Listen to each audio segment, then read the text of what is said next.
When I was around 14 years old, one day I was out riding my bicycle headed to a friend's house, and I was obeying all the traffic laws that a bicycler is supposed to obey and just riding along. And next thing I know, out of the nowhere, this lady driving a car hits me, and I fly off my bicycle up over the hood onto the ground. My bicycle is destroyed, and I'm not faring much better physically, particularly my knee. And so I really needed to go to a doctor and get examined to see what the deal was and to know what to do because of my condition in order to recover. And so that's what I did. It would have been crazy for me not to go to a doctor and get examined, but I did that and found out there was a problem with my knee, did a little surgery, and then I'm back on the way to recovery, and I can ride a bicycle today. I don't choose to do that, but I can if I wanted to. And the key to recovery, the key to moving forward was the examination. The examination was the key. Now, Paul and his companions visited this town, Thessalonica. And we're digging into this little letter that he wrote the Thessalonians who believed in Jesus Christ as a result of Paul and his companions' presence there over a very short period of time. Paul wasn't there long because the people in Thessalonica that did not believe in the gospel were very antagonistic, and Paul and his companions had to leave. And because of the short nature of his trip there, he later wanted to write them and encourage them in their new faith. And specifically, he's writing this book to encourage them as to how they should wait for the return of Jesus. It's just this little guidebook on how to properly wait for the return of Jesus. And so we're going to dig into that this morning in chapter 2. So look with me at 1 Thessalonians chapter 2. If you didn't bring your Bible with you this morning, I'd encourage you to pick up the Pew Bible there right in front of you, and you look at page 159. That's the New Testament, so your pages start renumbering towards the right side of that Bible. I don't know why they did that in the Pew Bible, but anyway, if you turn to page 159 towards the left, you're going to be in some Old Testament book. If you turn to page 159 from the right, you'll be in 1 Thessalonians. So hopefully that clarifies, and that's the least clear thing I'll say today, hopefully. All right. 1 Thessalonians chapter 2, verse 1. For you know, brothers, that our coming to you was not in vain. But after suffering and being insulted, just as you know, in Philippi, we were bold to speak to you in our God, the gospel of God, in much trouble. For our exhortation is not from error, it's not from uncleanness, it's not from deceit, but just as we have been tested and approved by God to be entrusted with the gospel, so we are speaking, not as to please men, but God, who examines our hearts. We never came in flattering speech, just as you know, nor do we come with a pretext of greed. God is our witness.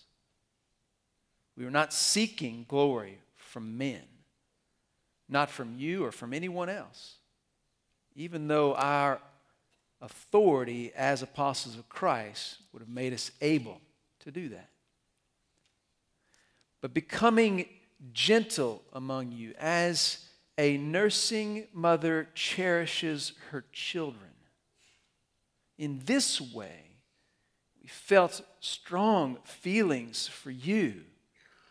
We were pleased to give not only the gospel to you, the gospel of God to you, but our very lives.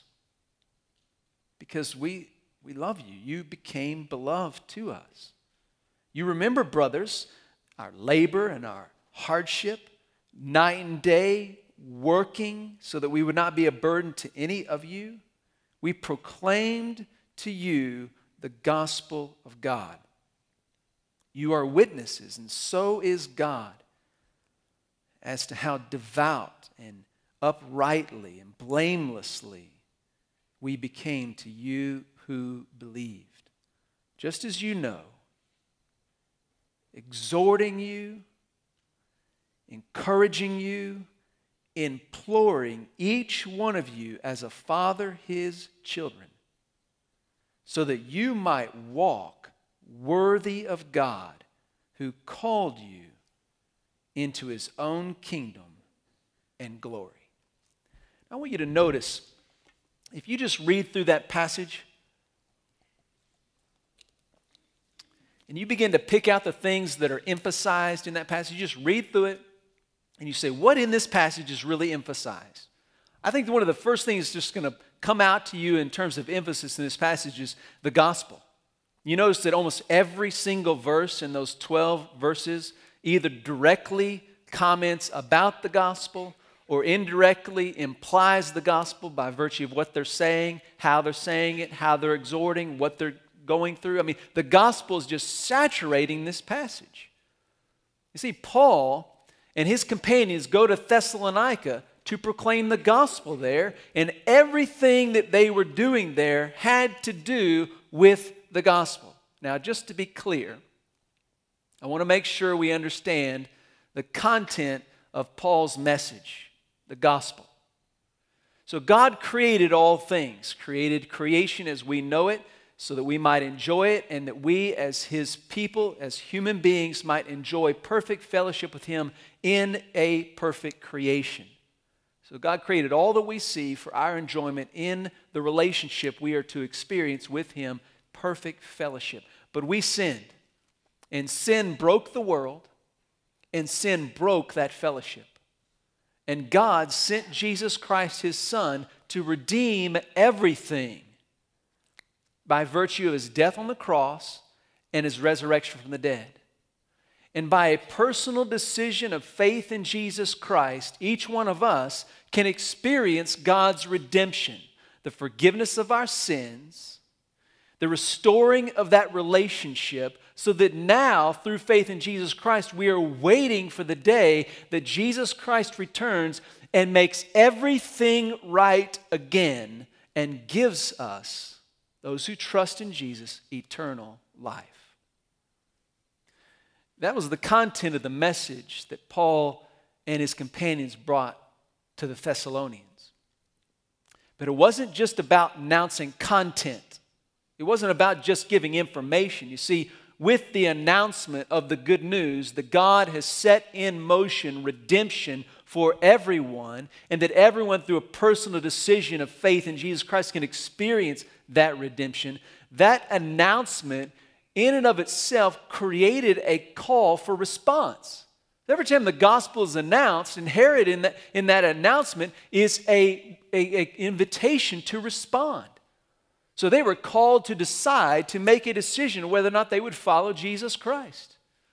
We got to understand that when he was presenting the gospel, there was a call for a decision, and that experience right there led to the Thessalonians trusting in Jesus Christ, and everything that Paul was doing, everything that his companions were doing and saying was all about the gospel. That's what they cared about, and that's what mattered most to them. And there was good reason. Look at verse 1. He says in verse 1, you know that our visit to you was not in vain. Well, why wasn't their visit to the Thessalonians in vain? Because Paul and his companions were able, in the midst of incredible difficulty, to proclaim the gospel. The thing that made the trip to Thessalonica worthwhile and meaningful is the fact that Paul and his companions were able to proclaim the gospel in the midst of difficulty. Had they not proclaimed the gospel, the trip would not have been meaningful. It would not have mattered. What really mattered and what made this trip really mattered was the fact that Paul and his companions were able to proclaim the gospel. Now, think about your life. Think about the whole course of your life. Some of you are just getting started. You seniors are fixing to move on to another phase of life. It's going to be pretty incredible and amazing. You have big dreams and big aspirations. You want to go out there and get an education or get a job or get a life or get a wife or a husband, and you want to have a family. You want to have a home. You want to have a career. You want to have a purpose. Well, what's going to happen if in 40, 50, 60 years from now you get to the end of your life only to discover everything you did was in vain.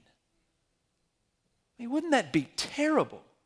I mean, nobody wants that. There's not a single senior or a junior or a sophomore in high school that right now is thinking, man, my ambition is to just get out of high school and go spend the rest of my life on vanity. That's not their aspiration. Nobody in here wants to get to his or her end of life and discover it was all in vain. You know what the antidote to vanity is? The antidote to vanity is proclaiming the gospel in all you do and all you say. You see, if Jesus Christ is returning, then what really matters is the gospel. And the only way you can avoid wasting your life in all your pursuits is to make sure that all your pursuits become a vehicle for sharing the gospel. In your work, in your play, everything you do can be a vehicle for proclaiming the gospel. And the proclamation of the gospel is how you escape the vanity of this world.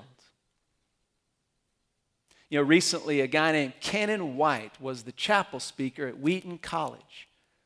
Canon is an Anglican priest in Baghdad, Iraq.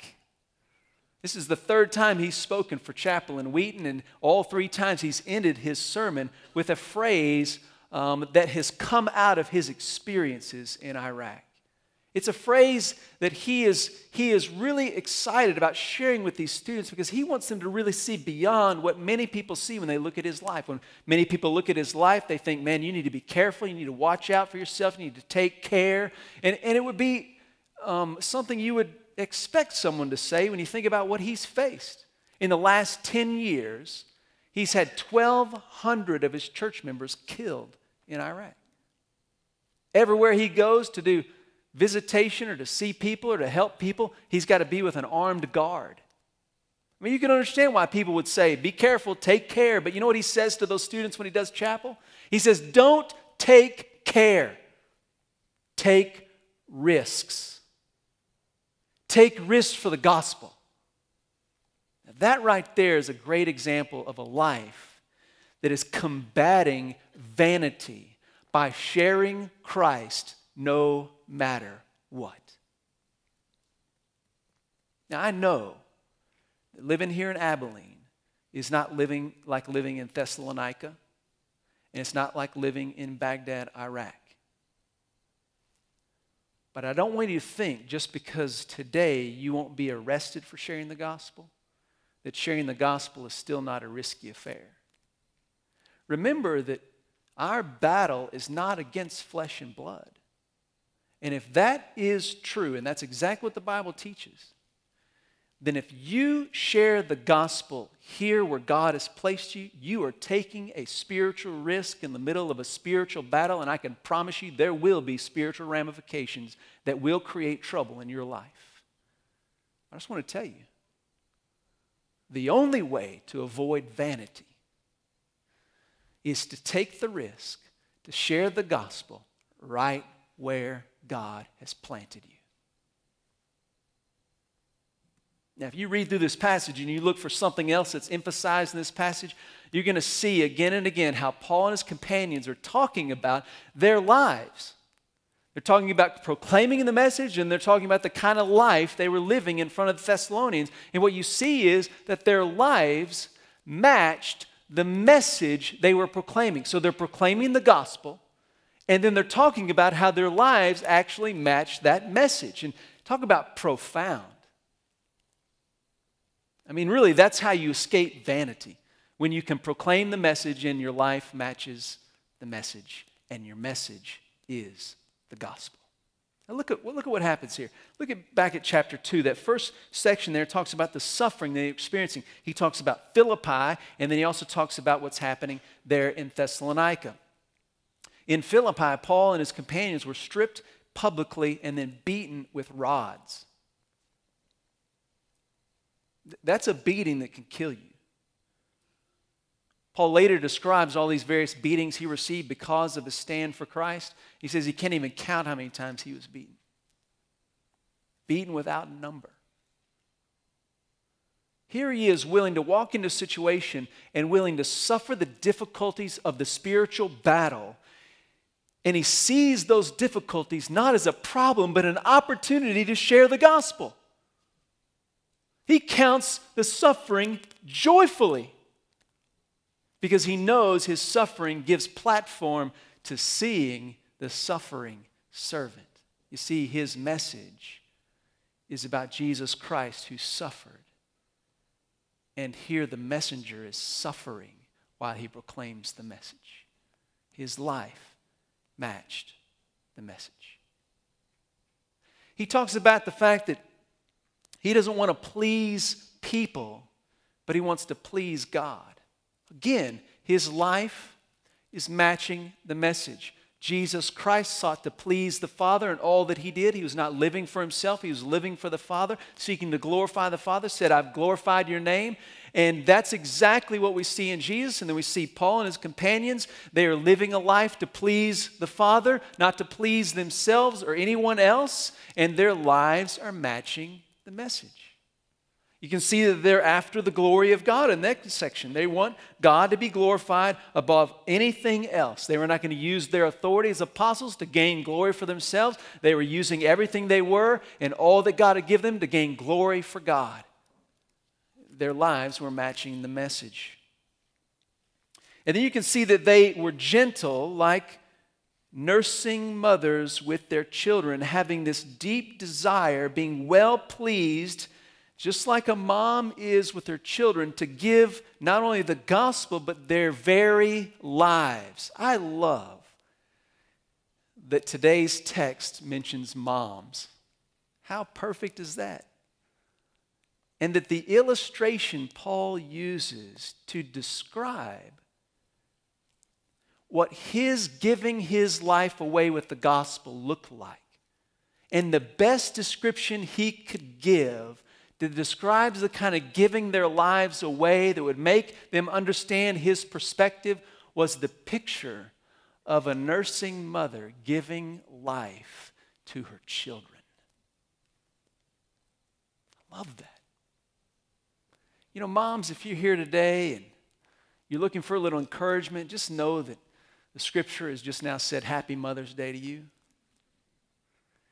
Because the way you give your life to your children is a good picture of how Jesus Christ has given his life for all of us. And that's what Paul wanted them to see. Look, Jesus Christ gave his life for us. And our lives are matching that message because we're giving our lives for you. Moms, there's no more noble pursuit in life than giving your lives so that your children might find Jesus. That's how your life matches your message.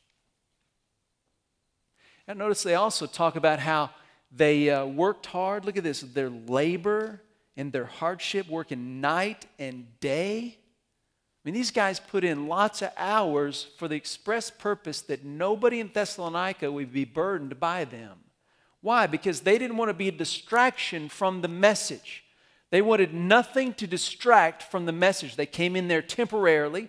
And when they came in temporarily, they said, we're not going to ask anything of you because we don't want any request of you to distract from the message that what we really have is everything to offer you. We are not asking for anything. We are offering you everything. And we're going to work so hard that you're not distracted from that. We're going to admonish you. We're going to encourage you. We're going to exhort you. And we're going to do this with the kind of behavior that's so upright and so right before the Lord that you're not going to be able to look at anything we're doing and say, what you're doing doesn't match what you're saying, so we're going to reject what we're saying. They made sure that everything they did, down to working hard day and night and how they lived in front of the Thessalonians, gave them every reason, even more so, to focus on the gospel. They lived and interacted, admonished, exhorted, and implored them in such a way that all they could see was the gospel. And the illustration here is so cool. It's about dads and their kids. He's saying, in the same way a dad exhorts encourages and implores their children. That's how we're interacting with you, so that nothing else is seen but the gospel. The purity of our lives and the devotion of our work is expressly so that you can see Jesus Christ. Dads, I can't imagine a better Mother's Day gift to your wife than to make a decision today as a father. Lord, I want you to help me to be the kind of dad who does everything he does so that the gospel of Jesus Christ comes into clear vision in my kids' lives. I don't want anything I do to distract my kids from seeing the gospel. I want everything I do to be a way my kids can see the gospel. I can't imagine a mom in here that doesn't want to be married to a man who wants to devote his life to his kids so they see a clear vision of the gospel. And Paul uses that as an example of how everything he did was so that people could see the gospel. See, their lives matched the message. And there's no way to escape the vanity of this world until your life matches the message, and your message is the gospel.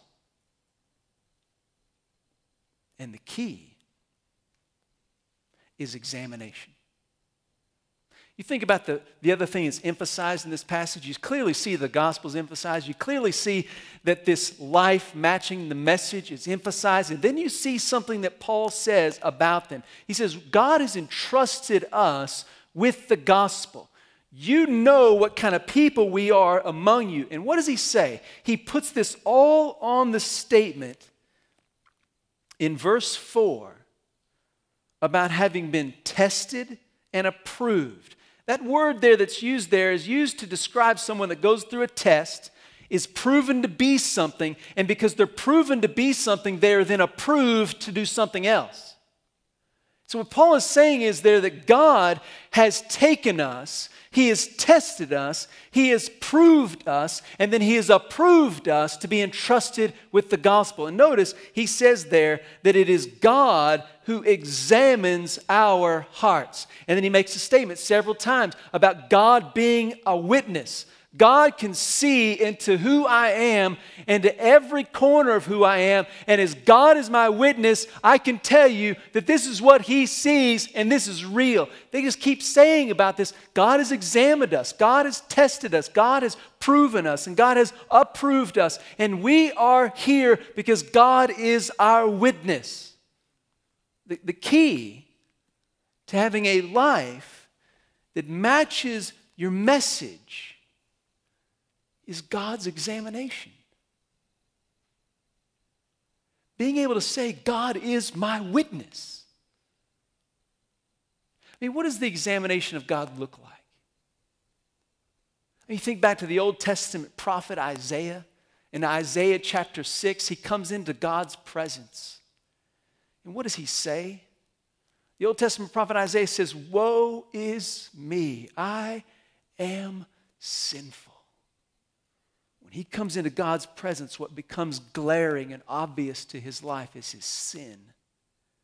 You know what he finds in the moment that he is overwhelmed with his sin in the light of God's holiness?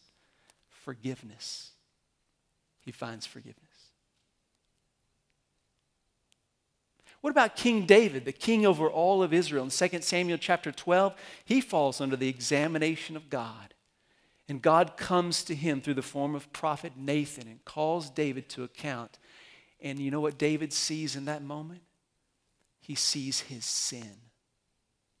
And when David sees his sin in the light of God's holiness, you know what he does? In Psalm 51, he cries out for the mercy of God. You know what he finds? Forgiveness.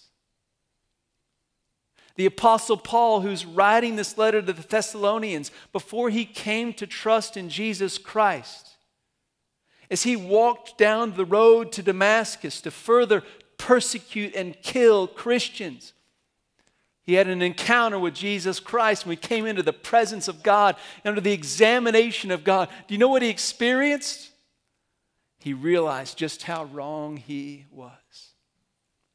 He would later say of himself, I am the chief of sinners. 1 Timothy chapter 1. Do you know what he says in conjunction with that? So that all of us could see him and know that God's grace can touch anyone, because Paul found in that moment forgiveness. Examination by the Lord is the key. And if you will humble yourself and come to the presence of God and ask God, search my heart and see if there be an offensive way in me, would you just reveal what's in me? Then he will unveil your sin. It'll become glaring and overwhelming. And in that moment of examination, when the sin of your life becomes so overwhelming on the backdrop of the absolute holiness of God, you know what your greatest need will be in that moment? The gospel. And if in your greatest need you find the grace of Christ in the truth of the gospel, and it totally revolutionizes your life, and the Spirit of God grabs hold of a submitted heart and leads you forth in a life following Christ, you know what's going to happen when the gospel saturates your life because of your need before God? The thing that's going to overflow out of your mouth and your life is the gospel. If you will put yourself under the examining holiness of God so that you might say, God is my witness, then you will find that the gospel so saturates your life, then it will naturally overflow out of your mouth and out of your life.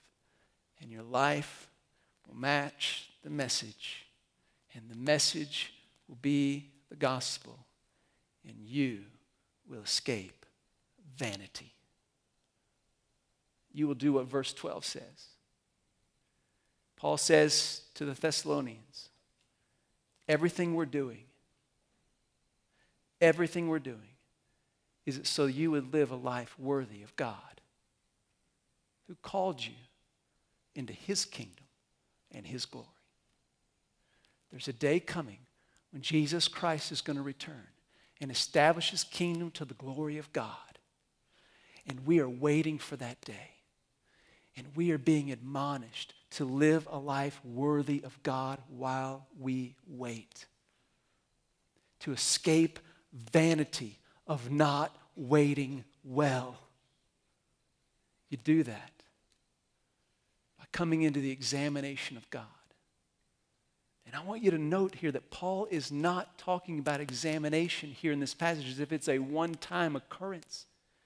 The language he uses here, the word choices, are specifically to create the picture in the Thessalonians' minds. Paul is able to be all that he is, not because of one moment, but because of a daily, regular experience of coming into the holy presence of God, seeing his sin unveiled, and coming to a place of desperate need for grace. And the gospel just saturates his life every day, and it just overflows out of everything he says and everything he does. It all depends on examination. Coming to the Lord, letting him point out your problems, and letting him perform the miracle of the gospel every day, every hour of our lives. If we will do that, then tomorrow, at the end of the workday, you've put in 8 or 10 hours of hard labor. You put in 8 or 10 hours of hard work. You've done all this effort. You spend all this time. You do all these things to do your job, whatever your job is.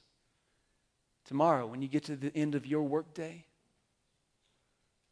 you will be able to say, it was not in vain.